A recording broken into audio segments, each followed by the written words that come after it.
9월 7일 월요일 창세기 41장 17절로 36절 말씀. 바로가 요셉에게 이르되 내가 꿈에 나일 강가에 서서 보니 살찌고 아름다운 7 암소가 나일 강가에 올라와 갈밭에서 뜯어먹고 그 뒤에 또 약하고 심히 흉하고 파리한 7 암소가 올라오니 그같이 흉한 것들은 애굽 땅에서 내가 아직 보지 못한 것이라. 그 파리하고 흉한 소가 처음에 7 살찐 소를 먹었으나 먹은 듯 하지 아니하고 여전히 흉하더라. 내가 곧 깨었다가 다시 꿈에 보니 한 줄기에 무성하고 충실한 7 이삭이 나오고 그 후에 또 가늘고 동풍에 마른 7 이삭이 나더니 그 가는 이삭이 좋은 7 이삭을 삼키더라. 내가 그 꿈을 점술가에게 말하였으나 그것을 내게 풀이해 주는 자가 없느니라. 요셉이 바로에게 이르되 바로의 꿈은 하나라. 하나님이 그가 하실 일을 바로에게 보이심이니이다. 7 좋은 암소는 7 해요. 7 좋은 이삭도 7 해니 그 꿈은 하나라. 그 후에 올라온 파리하고 흉한 7 소는 7년이요. 동풍에 말라 속이 빈 7 이삭도 7해 흉년이니 내가 바로에게 이르기를 하나님이 그가 하실 일을 바로에게 보이신다 함이 이것이라. 온 애굽 땅에 7해 큰 풍년이 있겠고 후에 7해 흉년이 들므로 애굽 땅에 있던 흉년을 다 잊어버리게 되고 이 땅이 그 기근으로 망하리니 후에 든 그 흉년이 너무 심함으로 이전 흉년을 이 땅에서 기억하지 못하게 되리이다.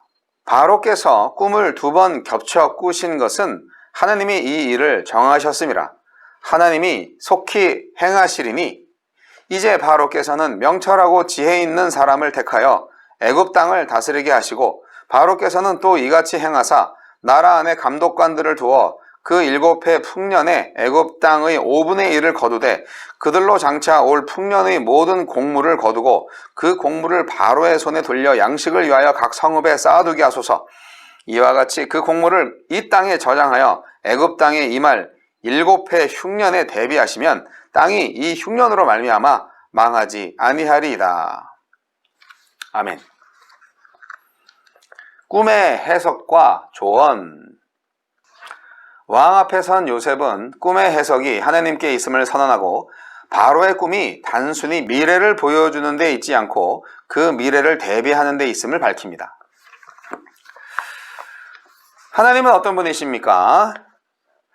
바로에게 2번이나 꿈을 보여주신 것은 그가 해야 할 일을 알려주시기 위함입니다.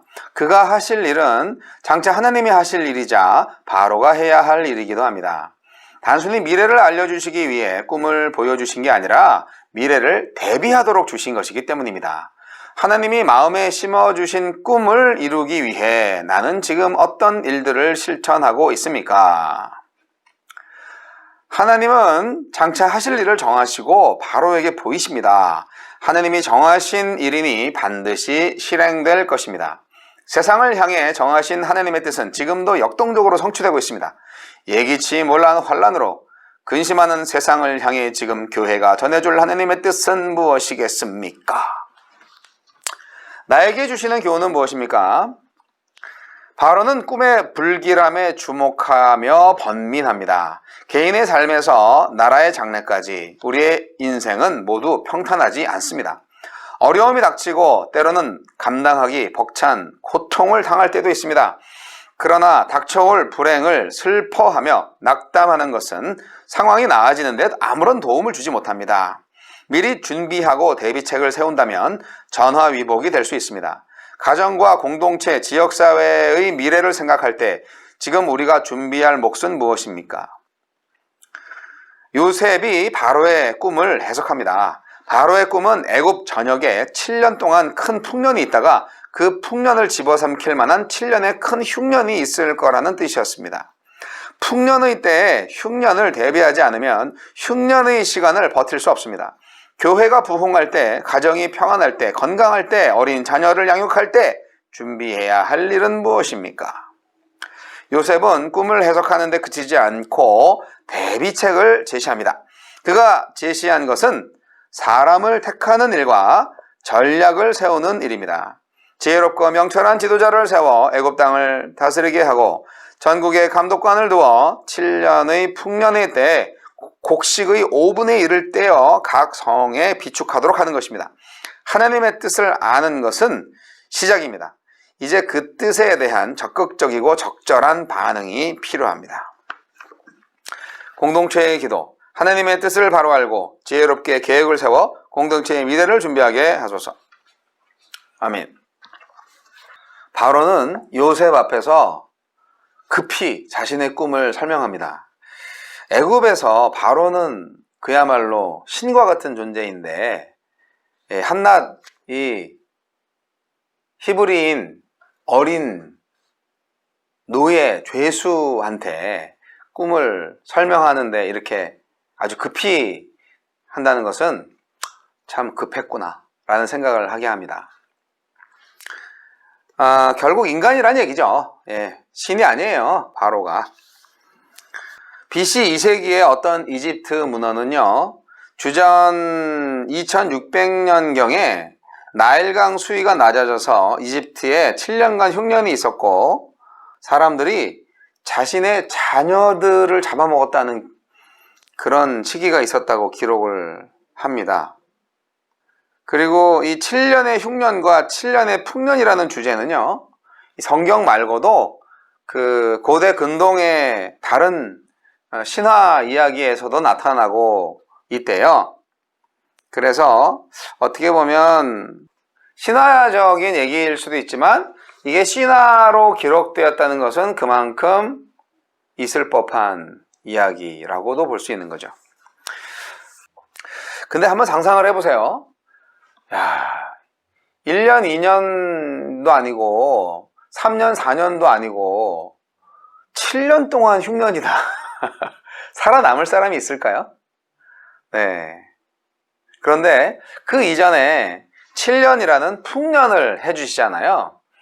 참 이게 어떻게 보면 하나님께서 예비하신 것이죠.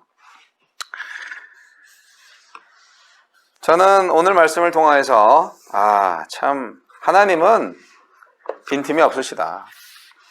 하나님은 환난을 미리 알려주시는 분이다.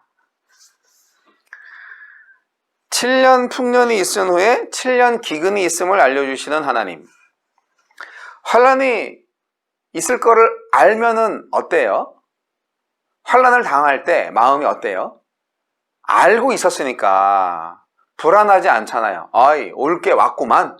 그렇게 생각하잖아요. 최근에 한국에 태풍이 여러 차례 왔잖아요. 바비서부터 시작해서 하이선이 지금 지나가고 있죠. 그 일기예보를 먼저 보고 바람이 세게 오겠네 하면은 대비를 하잖아요. 그러니까 이게 7년 풍년이 있고 그 다음에 7년 흉년이 있을 것이다. 알고 이게 겪는 것하고 모르고 당하는 건 아주 천지차이입니다. 그러니까 하나님께서 은혜를 주시는 거죠. 우리에게 계시를 주시는 거죠. 믿지 않는 자들은 아주 불쌍하죠. 그래서 예수님도요, 말세에 환난이 있을 거니까 깨어있으라 그렇게 말씀하신 거죠. 환난을 미리 알면 환난을 준비하잖아요. 뭐 준비해봤자 환난이 안 오는 건 아니지만 그래도 마음의 준비를 하면 견뎌낼 수 있죠. 네. 오순절 이후에 제자들이 사실 예수님의 말씀을 기억을 했을 거예요. 환난을 당할 것이다. 그러나 담대하라. 내가 세상을 이겼다. 그런 그 말씀을 기억을 했을 거예요. 환난을 당하기 전에는 몰랐지만 환난을 당하게 되니까 이게 예수님이 그 말씀이었구나. 이게 그렇게 목숨이 위태로운 순간에도 예수님이 하신 말씀을 기억하면서 핍박과 환난을 견뎌냈겠죠. 예수님의 제자들이 그런 겁니다. 여러분, 하나님께서 환난을 알려주시는 이유는 환난을 견뎌낼 믿음을 주시겠다는 그런 약속이나 다름이 없습니다. 소돔과 고모라에 불심판이 있음을 아브라함한테 알려줬잖아요. 그래서 아브라함이 어떻게 했어요? 중보기도 했죠. 열심히 기도해서 결국은 롯을 구했잖아요. 롯과 그 둘 딸을 구했죠. 여러분, 하나님께서 오늘날에도 환란이 있음을 여모저모로 알려주십니다. 그러면 그 어려움이 올 것을 우리가 잘 준비해야 되는 지혜가 필요합니다. 하나님은 우리의 머리털까지 세신 바 되신다고, 모든 것을 다 아신다고 그렇게 말씀하십니다. 두려워하지 말라고 말씀을 하십니다. 왜 우리가 세상을 두려워해야 되나요? 하나님이 계신데. 믿음을 가지세요. 두려울 게 아무것도 없어요.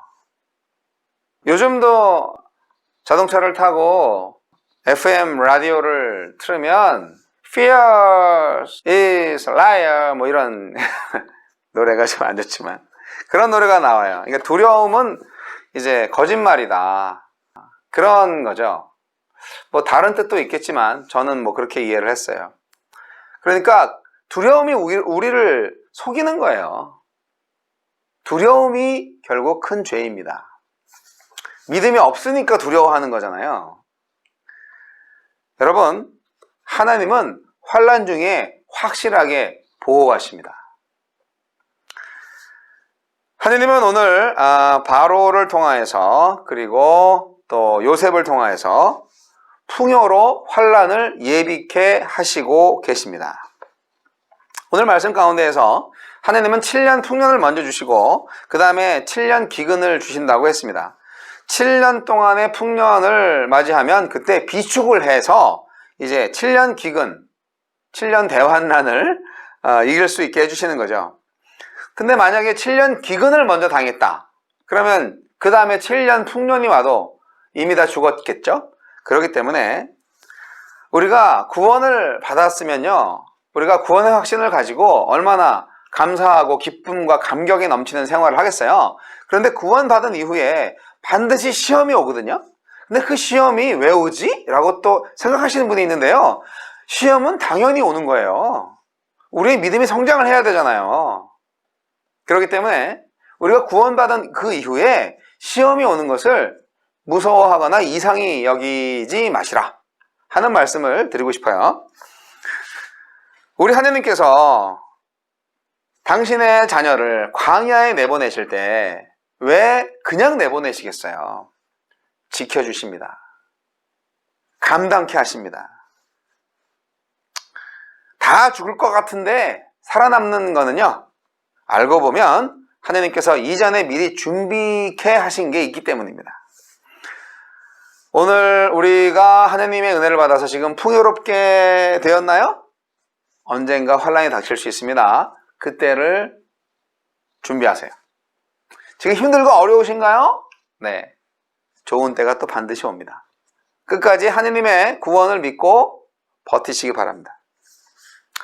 어쨌든 지금 애굽은 이제 풍년이 올 때니까 이 풍년이 올 때 자만하지 말고 교만하지 말고 닥쳐올 환란에 대비한다. 그러니까 우리가 사업을 해도 정말 잘 될 때, 안 될 때를 준비할 수 있는 지혜가 필요한 거죠. 이 바로의 꿈을 우리한테도 주셨을 거예요. 그런데 그냥 휙 날려보냈겠죠.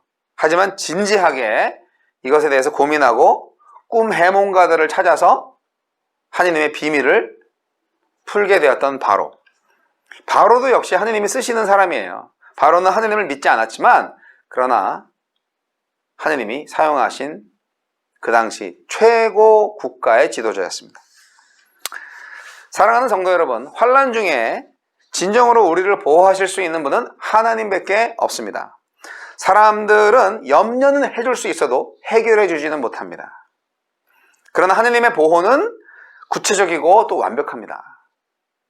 미리 알게 하실 때 깨달으시고 미리 주신 풍요로 앞으로 올 환란을 대비하시면요, 여러분은 반드시 환란 중에 도우시는 하나님을 만나 기쁨의 감격의 신앙생활을 계속 이어갈 것입니다. 자, 월요일입니다. 노동절의 아침이 밝아왔습니다. 노동은 기도입니다. 노동절을 기념하시고 하나님께 감사와 거룩의 예배를 드리는 노동절이 되시길 바랍니다. 감사합니다.